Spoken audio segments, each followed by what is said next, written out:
Planning for life after death is scary and taboo for some people. As uncomfortable as it is important to create a plan that provides for the people that you will leave behind, right? It is important to get your finances in order, and most importantly, it is important to have a will. And I know this. The problem with thinking about a will is that you think you're gonna write your will and then you're gonna die tomorrow. It's like you're willing death to come to you. Roy, we welcome you for the first time. Thank you. You are a lawyer, am I Yes. right in saying that? Yes. And your expertise is obviously then dealing with last wills and testaments. Correct. Please, can you explain to me, what is an estate? An estate Yeah. comprises movable and even immovable assets. Yeah. A watch, a cow, a house, anything that you own. So what's then the difference between, and I also, at any point in time, you can say to me, Anele, you watch too many movies.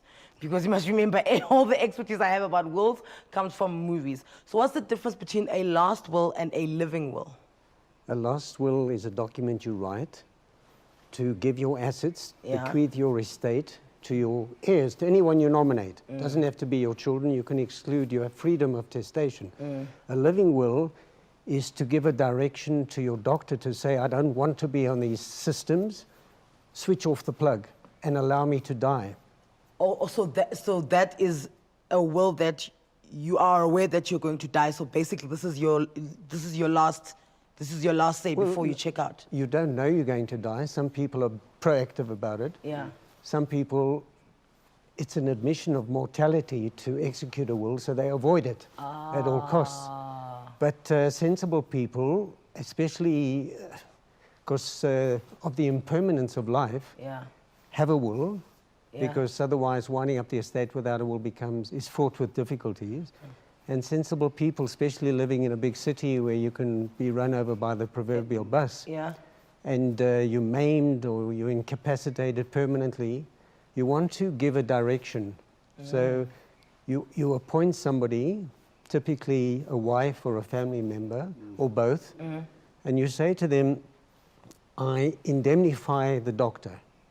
If I tell them, because I'm acting under an authority, to switch off the life support system, the doctor won't do it.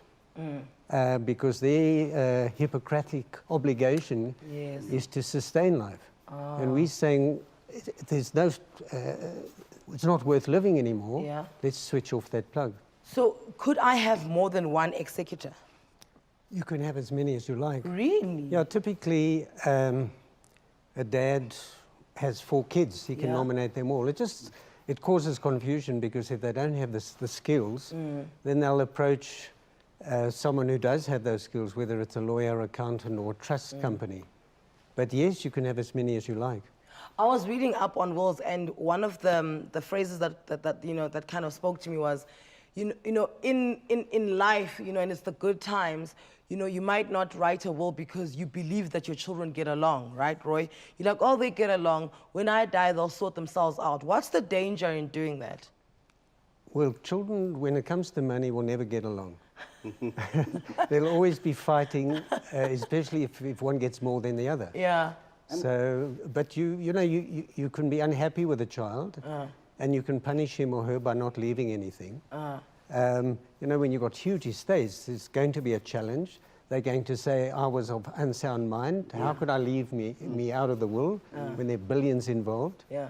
But, begs the question, if it's a small estate and you get left out, do you have the money to go to court to challenge the will? Fight it. Yeah. All right, listen, we're not being dramatic, but not leaving a will and testament could have devastating consequences for the family that you leave behind. Have you considered what will happen if you meet your demise on the way from work one evening? Would your family know where your will is kept? Would they know where your assets are held? Having a will allows you to specify exactly how you wish to distribute your assets to your selected beneficiaries following your death. I'm still in conversation with financial planner Gerald Mwandiambira, as well as wills and estate lawyer Roy Bregman, who's also the director at Bregman Moodley Attorneys. Thank you for your time, gentlemen.